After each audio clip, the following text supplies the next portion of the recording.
The All Progressives Congress and the African Democratic Congress have been locked in a war of words for some time now, as the opposition has continued to criticize every policy of President Bola Tinubu's administration. While the ruling All Progressives Congress has described the ADC as a gathering of deceivers and self-centered individuals driven by personal grudges, the ADC in return has labeled the APC as a failure.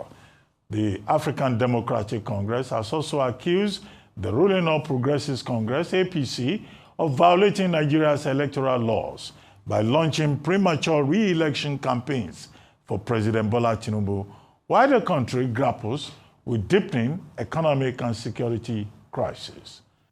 Hello everyone, welcome to my channel Telecast TV. I'm Miracle Angala. The ruling All Progressive Congress, APC, and the African Democratic Congress, ADC, locks horn in world propaganda against each other. The All Progressive Congress, APC, chances in the southeast. Endeavor to watch to the end. Don't forget to hit that notification bell, subscribe, like, comment, and share your thoughts. Don't miss trending videos. Joining us now on this show to discuss the continuous exchange between the APC and the ADC is George Agbakai, a chieftain of the All Progressives Congress and the Southeast leader of Tinubu's support organization. He will also discuss the APC's chances in the Southeast ahead of the 2027 presidential election.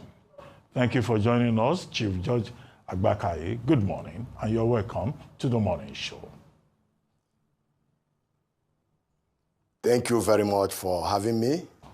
Okay, Chief. I appreciate. Chief Agbakai, maybe we should not waste time discussing who is right between APC and ADC, because naturally, as the leader of the Tinubu support organization in the Southeast, your comment will be predictable. You are likely to say you are on the side of the APC. But in that regard, we can ask you, what is right? What do you think these political parties should be doing? And what do you think are the chances of President Bola Ahmed Tinubu in the Southeast in 2027? I'd like you to interrogate that question, not that you will just say as a supporter that, oh, well, we are going to work very hard and deliver 2027. That would be an abuse of our time.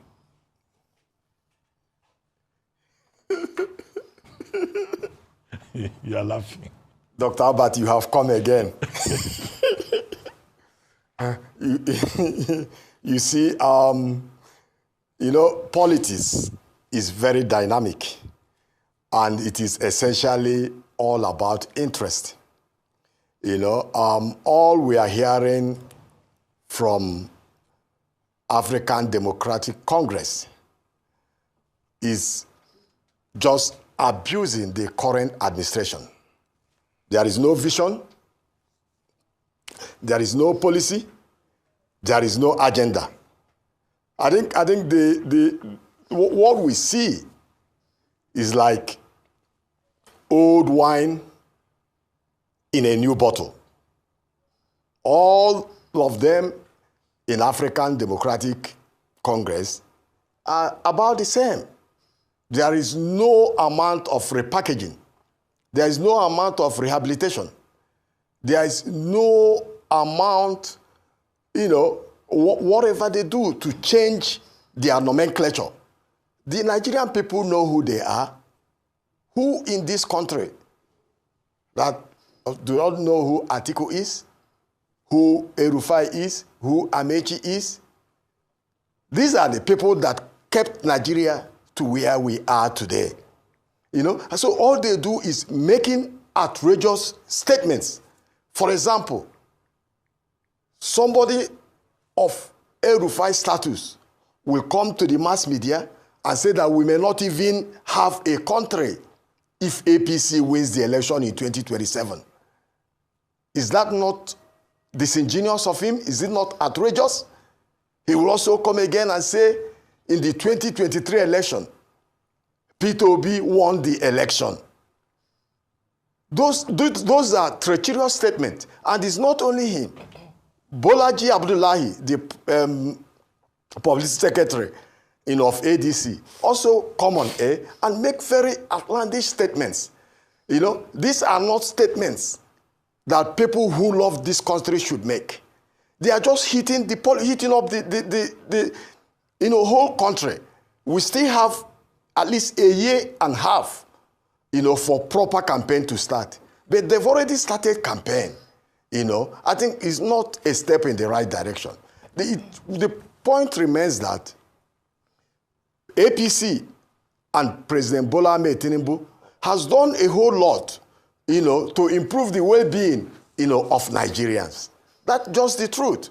We all know that inflation has come down. When President Tinubu came on board, inflation was about, 40.50. As we speak, inflation has come down, drastically, to 22.22%. See what I mean? A lot is happening. Apart from inflation, our foreign reserves has gone up by about 6 million. When he came in, it was about 34 billion. Now it's 40,877,000,000. Which one will I mention and which one will I leave?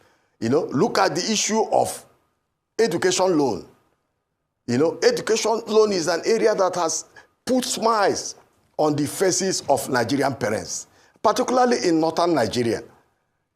Out of the 77 billion naira that has been disbursed to students, about 55% of that 77 billion, which is about 45 billion, went to, students, of northern Nigeria. Okay. There are a lot the president has done. Right. Look at the Amajiri schools all over in the north. Okay. About 101 Amajiri schools, have been established in the north. Right. Look at the learning centers. About 120 learning centers have been established in all the senatorial zones of northern Nigeria. The president has done a whole lot. Mr. Agbakai, it's quite interesting that you're breaking down some of the statistics, especially concerning NALFund and the beneficiaries in certain parts of the country, because I know in the southeast where you're from, there's been outcry with many feeling that the southeast is not benefited enough from NALFund. But that's not where I want to go with you this morning. I'd like to speak to the point that you made that the ADC have already started campaigning. It's interesting that you say this because when we walk the streets in various parts of this country, the only campaign posters we're seeing are for President Bola Tinubu. And they are from groups such as your own, Grassroots, Tinubu Grassroots Organization, the Grassroots for Tinubu, Lovers of Tinubu, all of these organizations. And as you correctly noted, it's not even 1.5 years to elections. Secondly, Southeast Renewed Hope Agenda, SERHA, have said that they have raised 200 million naira for the president, for him to buy his presidential nomination form for 2027.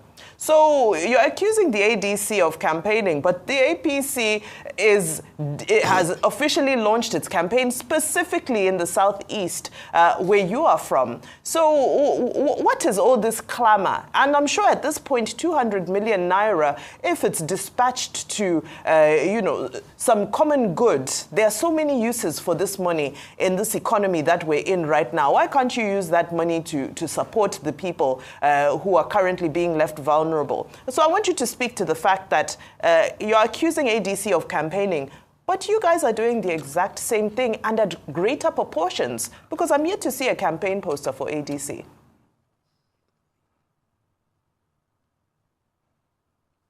Well, I think it's important to know that in APC, there is no official campaigning. In ADC, you see the publicity secretary, Mr. Bolaji Abdullahi, campaigning both on social media, on electronic media, on the print media, campaigning almost on daily basis. There has been no official campaigning, from either the party or the presidency in APC. You are talking of the super PACs. These are all different organizations. They are people that are supporting the APC, and based on freedom of expression, they all have the right to support who they want to support. But I'm talking about the mouthpiece of ADC is always on air campaigning. People like El-Rufai, people like Dino Melaya, people like Amechi, they are all campaigning, on a regular basis. What I see actually is that in opposition, I'm looking at an asymmetrical political warfare that is going on, between the ADC, and PDP, as well as Labour Party. I think what they are all trying to position themselves, to see who will become the major opposition, party in respect of the 2027 election. Okay. That is exactly what you are saying. Okay, sir, but the kind of campaign. The APC also has spokespeople who are coming on various media platforms every day as well. And you're saying that these posters are by supporters and so forth. But why can't the APC call their supporters to order and say that election has not yet started because they're in violation of electoral laws of Nigeria? Why is there a spirit of tolerance towards that? Well, I have just said it, that there is no official statement of campaign by APC. What do you call a poster? Unlike the other side. What do you call a campaign poster? Is that not a form of campaign? Well, but that's not from the APC itself. It's from the support groups. There are also support groups that are supporting the opposition. The thing is that this coalition you are talking about, the substance and the essence of the opposition parties, the ADC, is still the same. There is no difference. They are all the same. They don't have no agenda. What they do is a critique. Mr. Agbakai. Criticizing the current administration. Mr. Agbakai. Yes, sir. What are you doing on TV? Is it not campaigning? Yes, I am. What you are doing as we speak on TV, is it not campaigning for the APC? No, what I'm doing is answering the question she posed to me. That's exactly what I'm doing. No, but you were saying...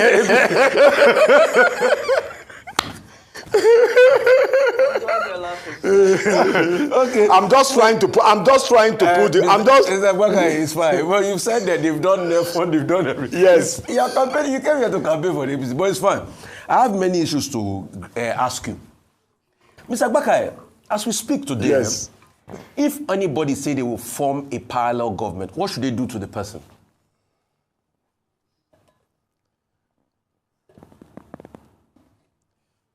Well, we are running a presidential system of government.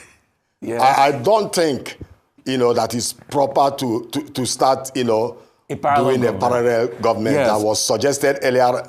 Yes.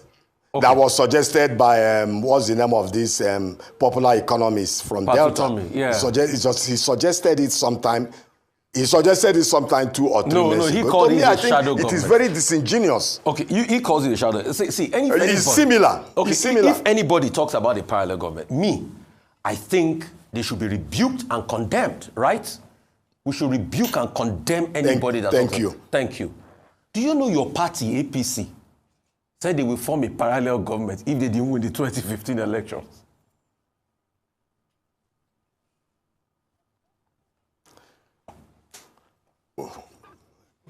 Well, it depends on who talked about it and the circumstances.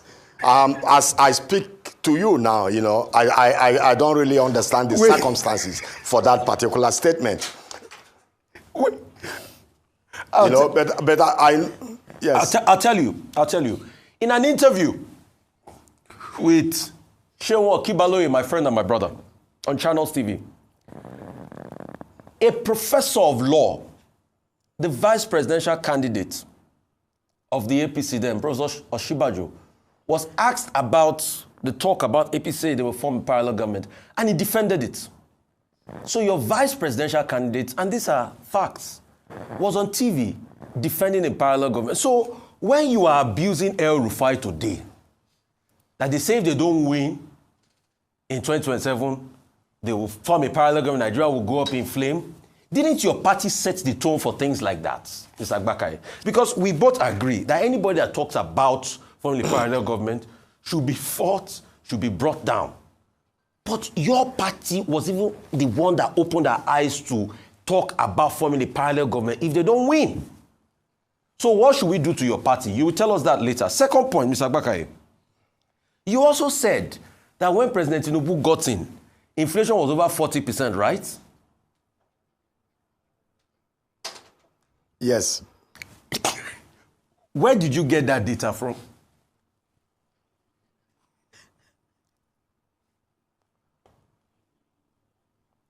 Well, it's a data that is already in the news media. It's in the news. It's not a hidden. It's a public document. You know, Google it. You'll find it. That was the case then. But like we speak, Mr. Yes. Bakare, inflation rate in Nigeria yes, was 22.41% in May 2023. Hello, Chief Abubakar.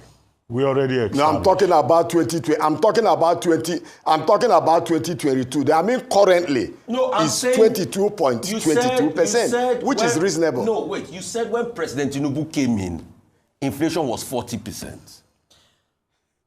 Inflation was 20%. Prior to 22.41%. President Tinubu coming in. No, you said when President Tinubu came in, inflation was 40%. Inflation was 22.41%. Okay, maybe I then it missed. went up to over 30%.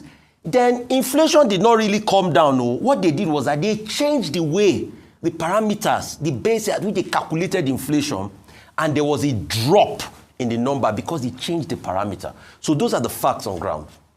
Dr. Abati, over to you. You know, we established that you are a pro-Tinubu person. Yes. So in war, everything is fair as in love. So anything you say to support President Tinubu, we see it from that prism. At least I see it from that prism. However, what do you think of the president's chances in 2027?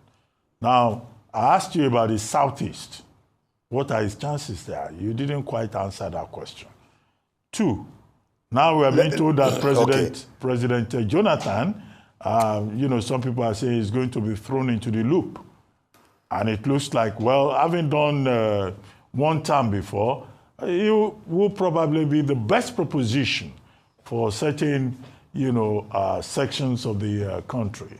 3, we also hear that some people, even within the PDP, are talking about Peter Obi being the best proposition.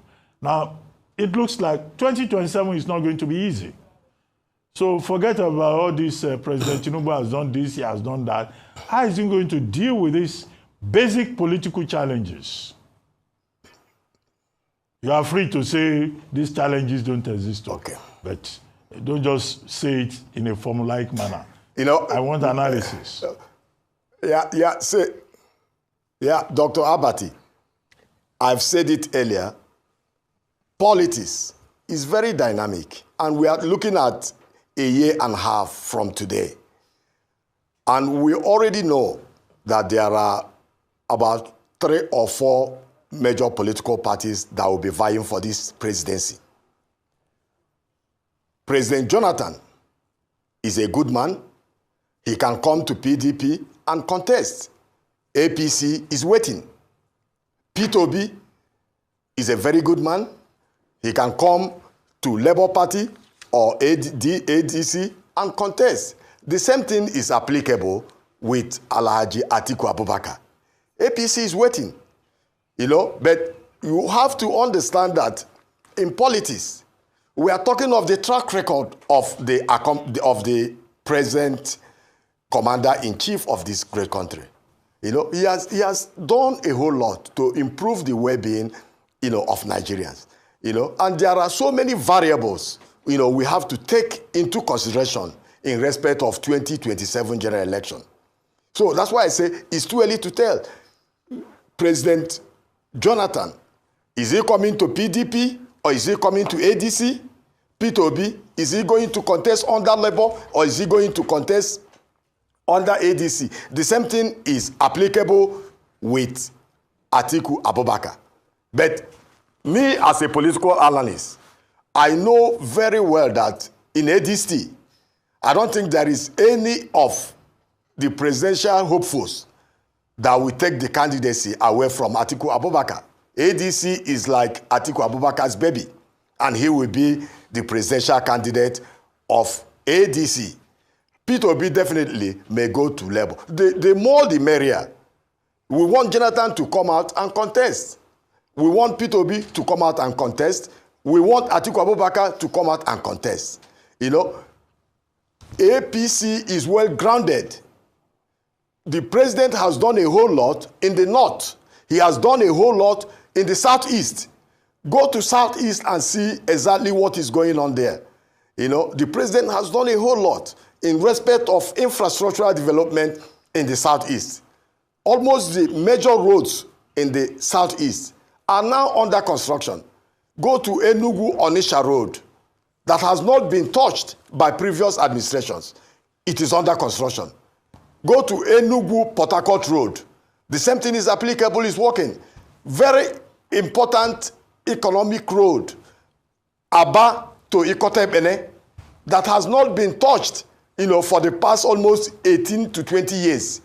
Is currently under construction as we speak. You know, the issue of Southeast Development Commission, SEDC, with 150 billion naira, you know, for them to use in economic development is working. The president has done a lot in the Southeast. And the only area that I believe that is a major variable also in the Southeast is the issue of Nnamdi Kanu. That is a major variable that will also determine the election in the Southeast. And I'm quite sure that as time goes on, our president is a father figure who understands the intricacies and underpinnings of politics and governance. Okay, on that note, thank you very much, Chief Agbakayi, for joining us on The Morning Show.